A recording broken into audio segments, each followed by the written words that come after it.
महाराज सृष्टि विषयक प्रश्न किया है और सृष्टि के बारे में बताया।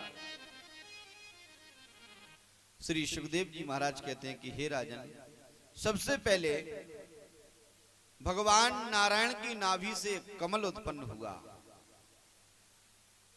भगवान नारायण की नाभि से कमल निकला और उस कमल से ब्रह्मा जी की उत्पत्ति हुई।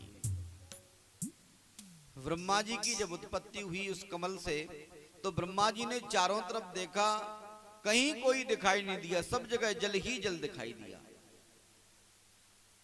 सभी जगह जल दिखाई दिया। ब्रह्मा जी ने विचार किया कि इस कमल में अंदर जाकर के देखें।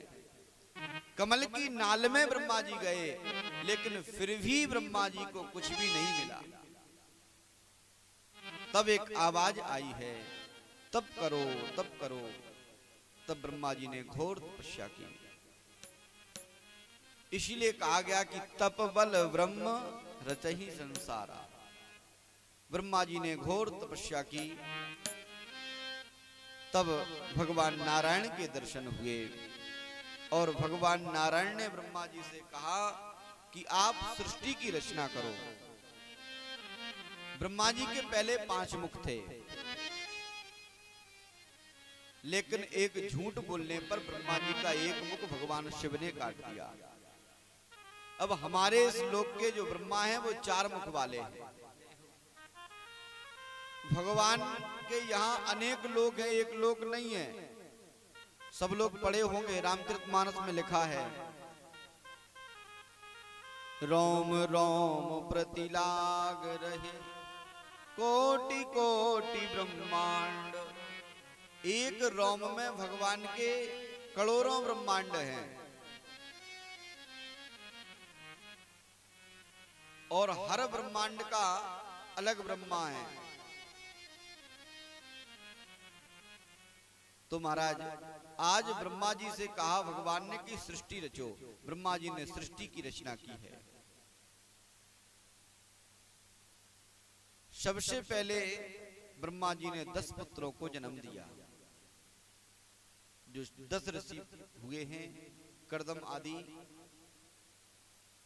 इसके बाद ब्रह्मा जी ने 4 पुत्रों को जन्म दिया, सनक, सनंदन, सनातन, सनत कुमार। ये ब्रह्मा जी की सृष्टि में सबसे बड़े माने जाते हैं, लेकिन देखने में सबसे छोटे। सबसे बड़े पुत्र हैं ब्रह्मा के ये चारों, लेकिन देखने में आज भी 4 वर्ष के ही हैं। ब्रह्मा जी ने इनसे कहा कि तपस्या करो, सृष्टि को आगे बढ़ाओ तुम भी। इन्होंने कहा पिताजी, हमको तो भगवान के भजन में मन लगता है, हम गृहस्थाश्रम में प्रवेश नहीं करना चाहते। ब्रह्मा जी ने श्राप दिया कि तुम 4 ही वर्ष के रहो, छोटे ही रहो।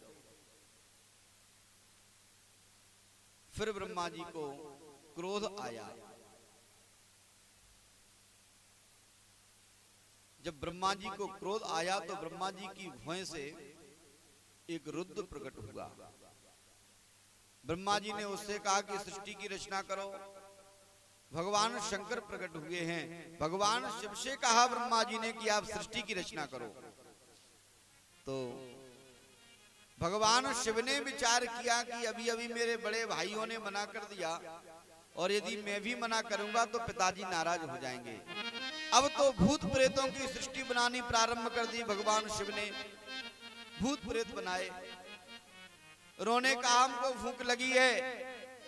तो शंकर भगवान ने कहा देखो वो सामने 4 मुंह वाले तुम्हारे बाबा दिख रहे हैं, सफेद सफेद दाढ़ी वाले, उन्हीं को खाओ, जाके उन्हीं के पास जाओ। अब तो ब्रह्मा जी को खाने दौड़े सब। ब्रह्मा ने कहा ये क्या है शंकर? बोले महाराज ये सृष्टि है हमारी।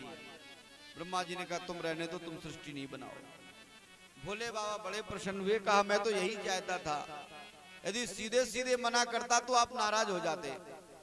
अब तो कैलाश पर्वत पर भगवान भूत भावन भोलेनाथ गए और वही तपस्या करने लग गए। इसके बाद अब यहां से मानवीय सृष्टि प्रारंभ होती है। भगवान ने अपने दाहिने अंग से मनु को और बाएं अंग से शत्रुपा को प्रकट किया। स्वायं भोव मनु स्वायं भोव मनु अरु सतरूपा इनते भई नर सृष्टि अनुपा। स्वयं भू मनु और सतरूपा इनते भई नर